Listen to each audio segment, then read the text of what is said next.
Well, I was here last in June for your Holy Spirit conference. I spoke at that. Some of you might have been in that service. And so I guess I didn't do too bad of a job because Pastor Carl invited me back. And so I have a message this weekend that is really a life message for me at our church. I am one of the executive pastors, and I oversee all of the children's, high school, college, all of that, as well as one of our campuses. I'm one of our campus pastors. And so basically what that means is I deal with anybody from newborn to 120 years old. It doesn't matter what age you are. I preach to you. I hang out with you. I talk to you in some form or fashion at our church.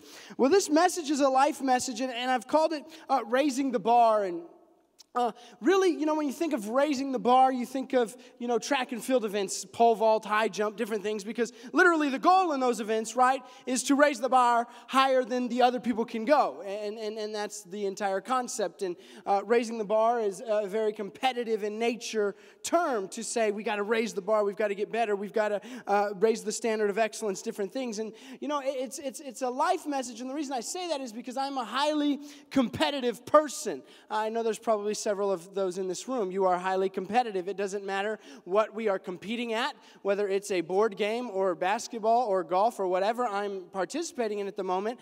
I want to beat you. And if you are beating me, we're going to keep playing until I get at least one win. And then after that one, it doesn't matter if you've beat me 100 times in a row. If I get my little Giants moment just one time, and I get that moment, we are quitting, and I am the champion, right? Like, that's how it goes. That's how me and my dad do it. We'll just keep playing, and then we win the last one. It's like, I don't care how many you won, I'm the champ. Last time we played, I won. It's so bad that, my wife, she wanted to be here this weekend with me, but she couldn't. She runs our children's Christmas production, so they have rehearsals today and yesterday, so she wasn't able to make it. I have a beautiful wife. She's half Dominican, half Panamanian, so she's first-generation American, and so we were just for Thanksgiving, we have Thanksgiving with her family, and with her family, it's Happy Thanksgiving and not Thanksgiving. And so we just did that. I have a little 2.5-year-old son. His name is Steve Smothermon III, and then we have a little girl due in February. So coming up real soon, I'm going to have 2 great children. But anyway, we were having Happy Thanksgiving, and while we were there, what we do is every year on Thanksgiving, now that we're all old and have our families and our children, we stay up late just the one night a year on Thanksgiving night with her siblings and their spouses and some of their children, and we play games. And it doesn't matter what we're playing, I want to win, right? And so this Thanksgiving, they decided they wanted to play Monopoly. Well, I'm fairly good at that game. I don't know what it is, but I have a business, finance, entrepreneurial studies degree. I remember in college we had a negotiation strategies class, and the entire goal of this class, I went to the University of New Mexico in Albuquerque, and the entire goal of the negotiation strategies class was to learn to negotiate, to work out trades and deals. Well, I remember part of our grade was based upon how everybody else perceived you in your deals, whether you treated people fairly or not. Well, we did our very first class, she taught us some things, and then she gave us scenarios, and we had 2 different teams, and we had to negotiate. And basically, through these negotiations, these fictional negotiations, there was a win-win, a win-lose, and that was kind of how it was, or we could kind of both lose. It was one of those. Well, every other group was giving their results of how their negotiations went, and everybody was like real fair and nice. Well, my group, because it had a bunch of people like me, we did the whole win-lose thing, and we really shafted the other crew. And I remember our professors looking at us, and she's like, you realize your grade is based off of what you just did. And I'm like, that's awesome. We won. Like, all they can say, they could be mad, we won. And that's how bad it is. So we're playing Monopoly, and my wife is warning all of her brothers and their families, let's not play this game. And they're like, why? It's because Stevie cheats. I'm like, I don't cheat. I win. There's a difference. If you're not cheating, you're not trying. And so we start to play it, and usually Monopoly's a several-hour game. It took about 45 minutes, and it was over. I won. My wife threw her play money down and was all upset. I told you guys not to play this game. And then the rest of her siblings are like, I'm never going to play with you again. And there was a few of them that were playing that weren't as good as the others. And, when someone's not that good at a game, there's some of us that have a heart. And they're not very good, so we're like, well, we'll just, maybe they can redo that move because they're not very, I'm not that guy. If you're awful at a game and you play with me, I want you to know how bad you are. I don't care. We could play horse. And I've been a youth pastor, so I play horse with some teenagers that, bless their heart, just can't shoot a basketball. I don't care. You don't get to redo that. You got an H, buddy. I'm the guy that wants to beat you so bad that you remember that I beat you that bad. I don't want to just barely win. I want it to be decisive, and everybody knows, because then I'm going to let you know I beat you that bad. As a kid, they tell you, act like you've been there before. My dad used to tell me that all the time. I'm terrible at that. I don't ever act like I've been there. I act like I just whooped you and let you know about it. I do something good, and it's like, I won. So everybody was all mad, and we played a different game, and my team happened to win that one too. Go figure, and everybody's upset, but it's because I'm competitive. I don't want to lose. I don't care who you are, what it is. I want to win. When I played basketball in high school, the school I went to in New Mexico, they always win state championships. So that's all we did. We were used to winning. That's what we wanted to do. That's what we strove for, and what we were striving for, and what we went for was to win. And when you kind of have that mentality, and see, I think we have to have that mentality spiritually, because there's an enemy out there whose job is to steal, kill, and destroy. And if as Christians we're not a little bit competitive, we might just pacify some things and allow the enemy to take ground that he's not supposed to have.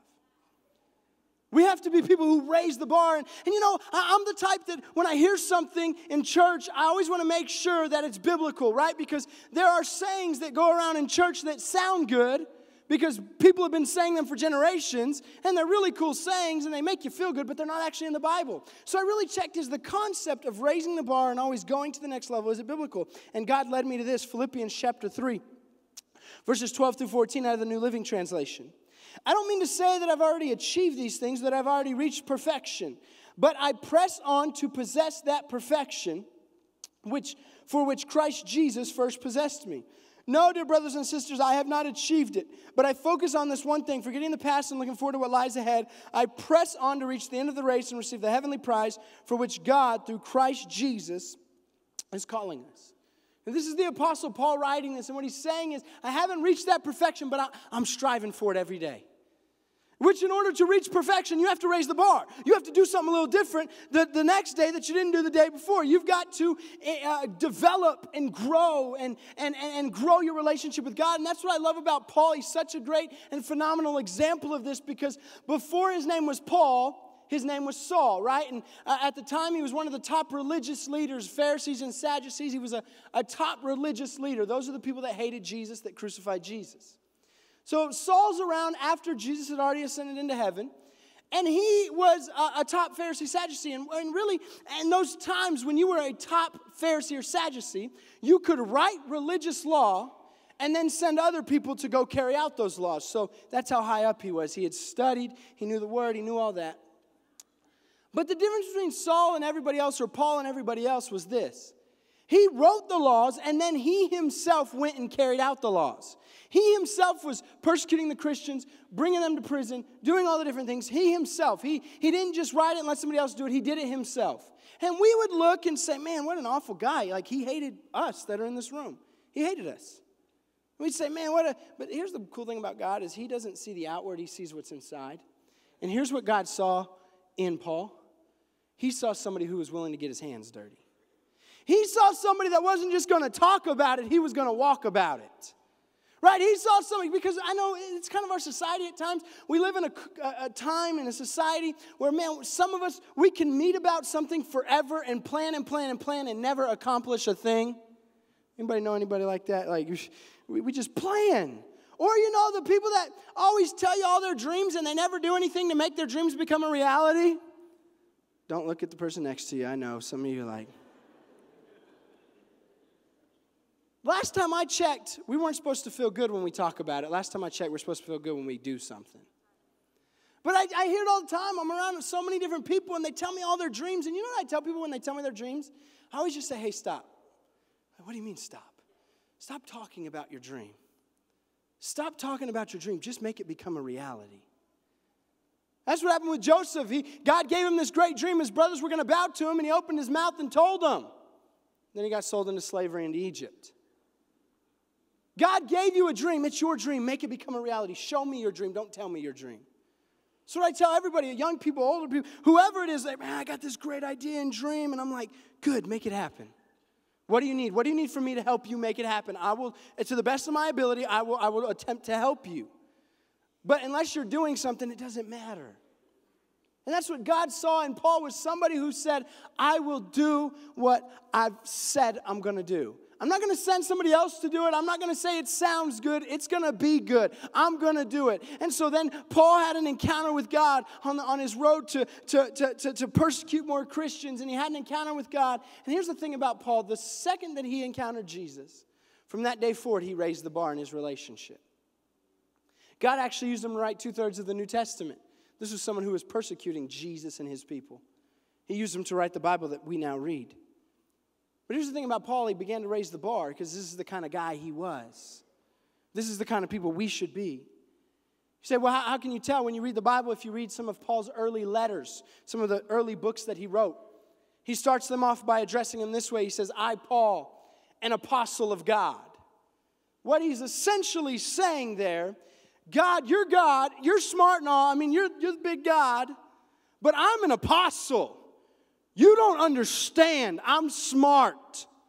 I've studied. I know the Bible, God, so like we're going to do this together, okay? Like, God, you're going to have some, but I'm smart too, God. Like, I've got some things figured out. But Paul is always raising the bar, and so then later, a few years later, you see some of his other letters, he addresses it this way. He says, I, Paul, a servant of Christ Jesus. You see the difference there? Went from I'm an apostle to now I'm a servant. So he takes it to the next level as he spent more time with God and developed his relationship. He says, now, God, I'm your servant. I'm here to serve you. But see, he didn't stop there because Paul wanted to raise the bar. See, because the thing about a servant is a servant still has rights.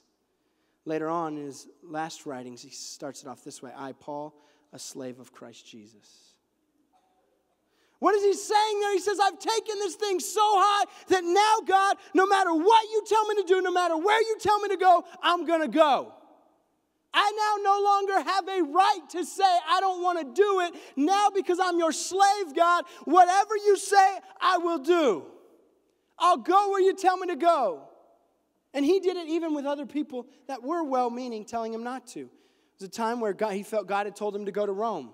The well-meaning Christians, if you will, were telling him, I don't know if I'd go to Rome, Paul. It's not safe. Listen, I don't want to die and go to heaven and look at God and say, man, I lived a safe life.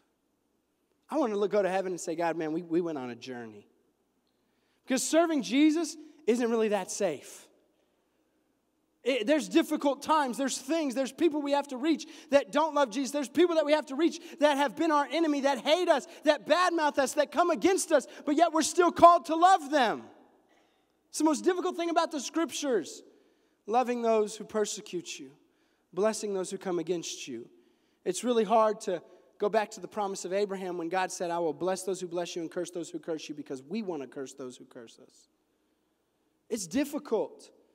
And you know, that was a difficult thing in my life. I grew up in Roswell, New Mexico.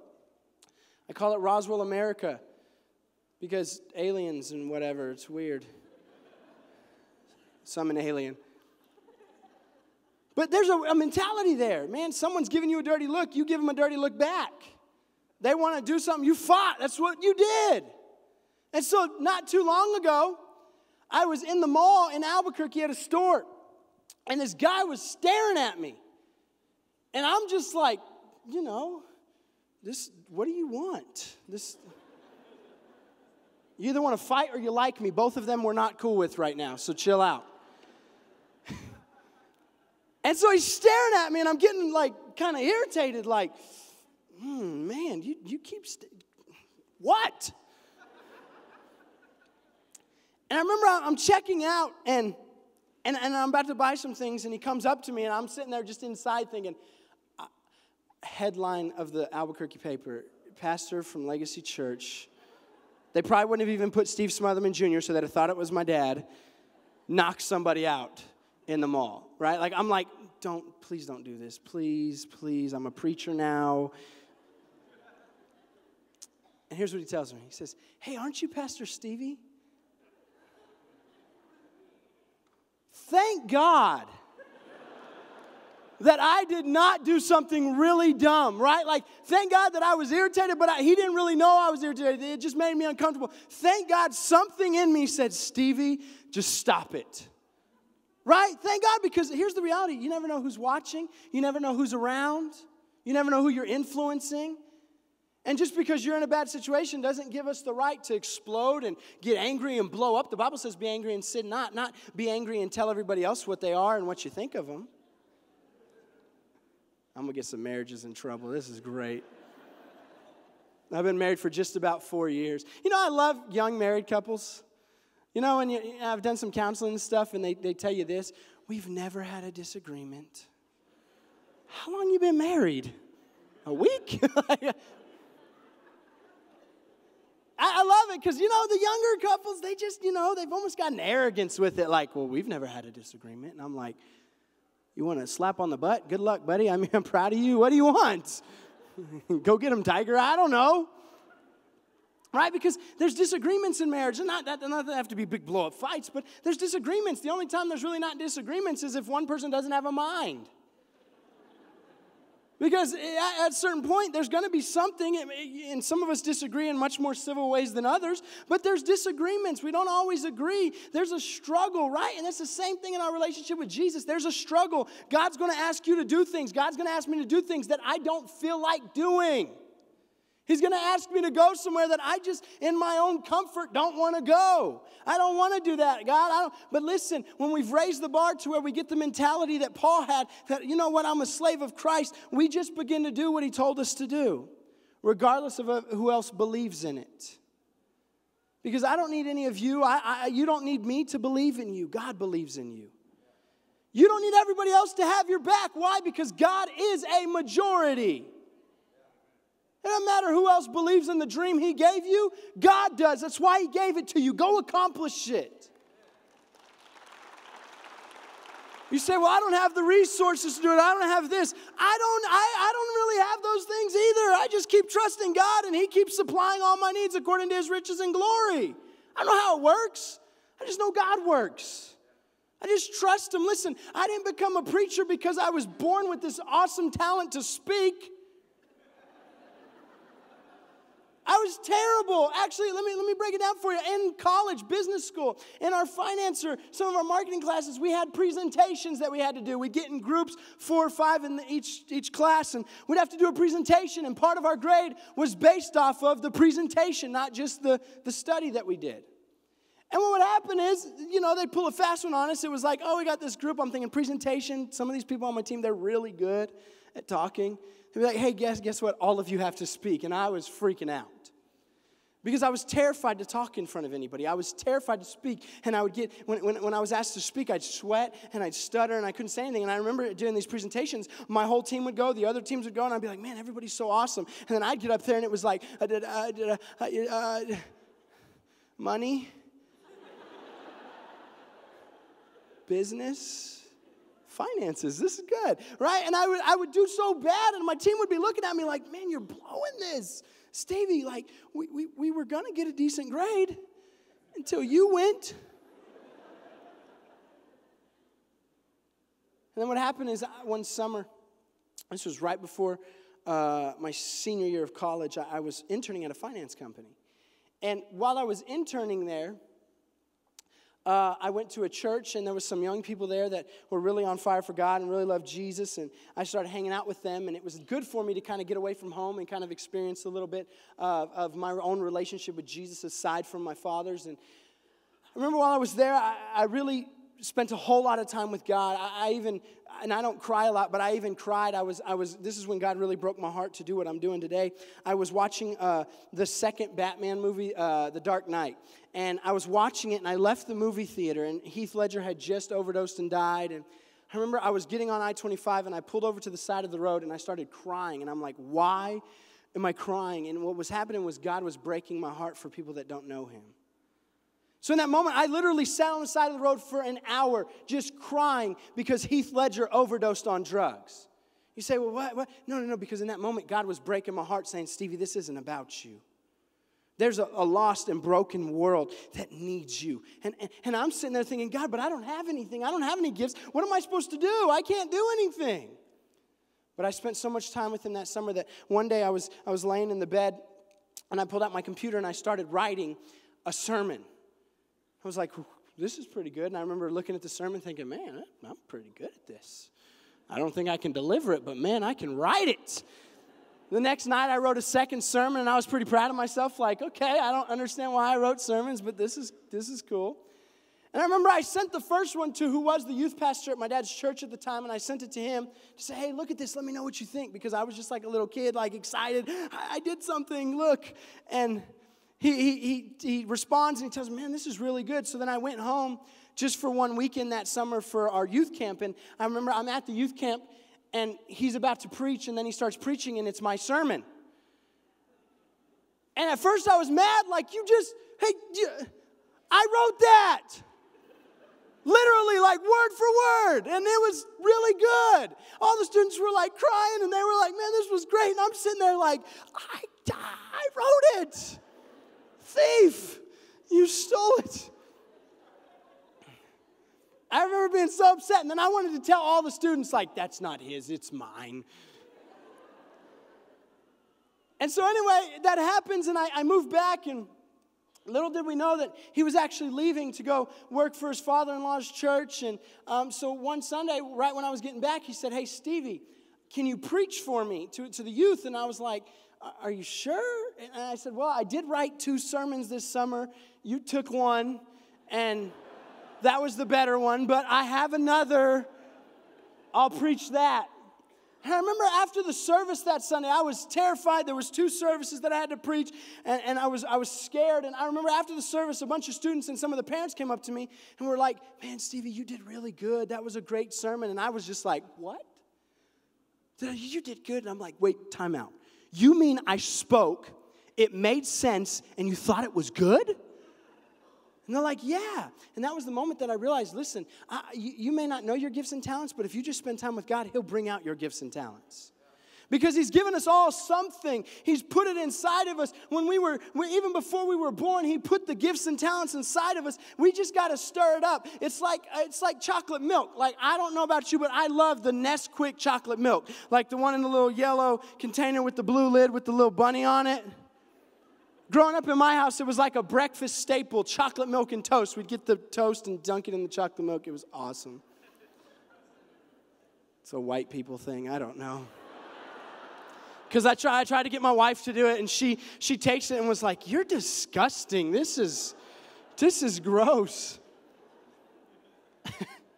But I love chocolate milk, right? And so what happens is you get the little chocolate powder, and you put it in the cup, and then you pour the milk in. Well, it doesn't actually become what it's supposed to be, the chocolate milk, until you do what? You stir it up. Some of us, man, we got to stir up the gifts within us by raising the bar. God has put all the good stuff in there. You just have to tap into it. Some of us, we got to stop believing the lie of the enemy that's saying that you can't do it. Your past is too big. Your mistakes are too great. Listen, no, it's not, because one drop of the blood of Jesus cleanses all of our unrighteousness, forgives us. That's why the Apostle Paul said in Philippians, forgetting the past. I'm not tripping on what I used to be. I'm not stumbling over who I used to be. I'm pressing on toward the goal to receive the heavenly prize that Christ Jesus is calling me. Listen, some of you have been through some junk. Stuff has hurt you. You've made mistakes. Stuff has happened. It doesn't mean you can't raise the bar. It doesn't mean that God is through with you, because, see, that's one of the biggest lies of the enemy. He doesn't have to get you to even sin. He just has to get you to believe that you're worthless. He just has to get you to believe that you can't do it. He just has to get you to not use the talents and gifts that God has given you, no matter what they are. No matter if it's a speaking gift, no matter if it's a serving gift, no matter what the gift is. We're supposed to do, the Bible tells us, Colossians 3:23, work willingly at whatever you do as if for the Lord and not for man. Martin Luther King Jr. has a phenomenal quote that I loved. It says, if a man is called to be a street sweeper, he should sweep streets, even as Michelangelo painted or Beethoven composed music or Shakespeare wrote poetry. He should sweep streets so well that all the hosts of heaven and earth will pause to say, here lived a great street sweeper who did his job well. We all have something. We all can be a part of the team. But it's about us getting that mentality to say, I'm going to raise the bar. I'm going to do whatever you call me to do, God. I'm going to be who you called me to be. Even though sometimes it hurts, following Jesus hurts sometimes. It's not always fun. There's difficulties. Jesus himself told us, in this life you will have trials and tribulations, but take heart, because I have overcome the world. Listen, because the largest church in Albuquerque, the largest church in Lubbock, the largest church in the United States of America isn't Legacy Church. It's not Trinity. It's actually pastored by the devil. What do you mean, Pastor? There's a lot more people dying and going to hell in our community than there are in the church.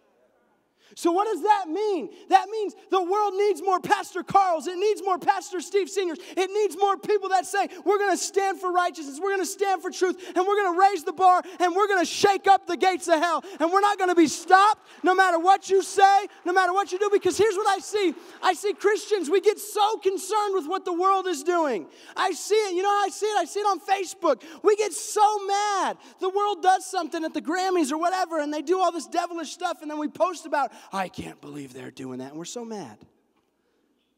Instead of letting it get you mad to post about it, let it get you mad to a call to action.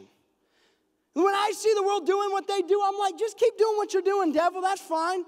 I'm not worried about it. Why? Because I know in my life, I'm going to spend so much time with God, and I'm going to be so sensitive to his voice that eventually I'm going to have a bigger voice than you do in this world, Satan. You keep trying what you try. Because that's what he does. He tries. Death happens. Stuff happens. You lose your job. Different things happen in your life. And the enemy tries to use all of that to get you to doubt God. You know, sometimes you lose a job or you're moved, not because the enemy's doing anything, but because God needs you to do something different. See, a lot of times it's like, but Stevie, I was serving God. I felt like I'm stepping backwards now. Here's what you need to understand. That sometimes God has to pull us back. It's like you're on a slingshot, because when you put the object in the slingshot and you pull it back and you let it go, it travels far. Some of us, God is pulling us back so that instead of going a direction we wanted to go, he can launch us into the direction he's created us to be in. You know, I'm reminded of a golf ball, and I was reading this, and when they first made a golf ball, the first golf balls they made way back in the day were smooth. They were all smooth, and what they would find is that the smooth golf balls only went so far. And what they also found is as they continued to play around with that smooth golf ball, it would start to get bruised up a little bit. Start to get some indentions, it would hit the trees and it gets scuffed up. What they found was the ones that were a little more bruised and scuffed up went a lot further than the smooth ones. So what they did was they went back in the lab and created what we now have as the golf ball with dimples on it. Some of us, God needs to chisel away at some things. Some things God's trying to chisel away at our heart. There's some difficulties, some things we've been going through. But can I tell you something? Instead of getting mad at God, we need to change our mentality to a raising the bar mentality that says, God's not trying to hurt you. God is trying to redesign you. God has an incredible plan and a purpose and a call for your life. He's not trying to harm you. He's not trying to hurt you. He's just got to redesign you a little bit, because when he redesigns you, you're going to go a lot further than you were before. God has something phenomenal in store for this place, for you. But we've got to be sensitive to him redesigning us at times. Yes, it hurts. Yes, it's painful. But it's worth it. Because then we begin to become more and more of who God intended for us to become. And we can be so much more effective for the kingdom, so that as the devil and his army is trying to do what they're doing in our society and in our world, the people of God are just getting strengthened. We're just getting built up. We're just getting redesigned so that when we're head to head with the enemy, we start stomping on his head. And we start showing him who our God is. Because the world, it looks big, it looks grandiose, it looks like, man, they're in control. But can I help everybody in here? The God I serve kicked their God out of heaven. The God of this world, the devil, he got kicked out by our God. And if we read Genesis to Revelation, you find out that our God wins.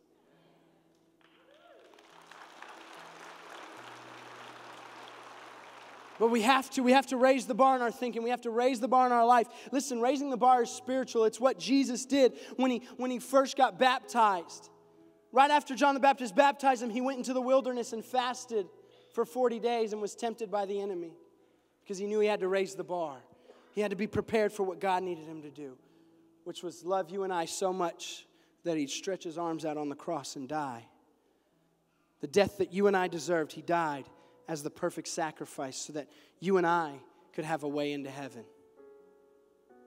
Raising the bar is what Jesus' life was all about. And if we're going to be real Christians and we're going to be Christ-like, we have to raise the bar every day. If you would bow your heads and close your eyes with me in this auditorium, if you're in this place, you say, Stevie, I've never given my life to Jesus. I've never asked him to be my Lord and Savior. I've never asked him to come and forgive me in my life, and I know that right now I need him. I've been doing life my own way, and I've been maybe even angry at God, but today I need to surrender to God and say, from this day forward, God, your way and not mine. Jesus, forgive me of my sin. Help me, wash me clean. Give me a new start. Give me another chance. Or maybe you're in here and you've given your life to Christ before, but you've walked away. You've been going back to some old habits and have rejected God. Maybe something happened in your world and you started to blame God, so you left him. Maybe today is your time to come back home and say, Jesus, I'm sorry, I'm coming back home. Forgive me. Or maybe you don't know, God forbid you were to leave this place this afternoon, and as you left, you were to die, and you say, I just don't know if I'd be going to heaven or hell if I was to leave this earth today. And you say, I just want to make sure that if I was to leave this place and leave this earth, that I would be spending eternity in heaven. If that's you and you're in either one of those three places, with every head bowed and every eye closed, I just want to know who I'm praying with. This is between you and God, and I just want to know who I'm praying with. If that's you all across this auditorium, when I count to 2, if that's you and you're ready to surrender to Jesus, when I count to 2, I want you to raise your hand. 1, get ready. 2, put them up if there's anybody that says, I want to give my life to Christ. Wow, thank you. I see all those hands. I look across the top. I see all these hands up to my right, to my left. I see all those hands. Is there anybody else? I look across the bottom. There's hands up everywhere. Is there anybody else? I don't want to miss you. This is your moment. This is your time with God. Hands up everywhere. God, thank you so much. If you raised your hand, I'm going to ask you to do me a favor. I'm going to ask that you to repeat this prayer after me, aloud, so you can hear your own voice. More importantly, I'm going to ask that you believe it in your heart. For those of you that Jesus is already your Lord and Savior, if you would also repeat this in support of those who raised their hand. If everybody would say, Father, I come to you now, seeking salvation. So right now, I confess with my mouth and believe in my heart that Jesus is Lord, that you sent him to die on the cross for my sin, and that you raised him from the dead 3 days after. So Jesus, I give you my life. I ask that you forgive me of my sin, and that you would fill me with your Holy Spirit. Teach me and guide me in all your ways and all your truth. In Jesus' name, amen.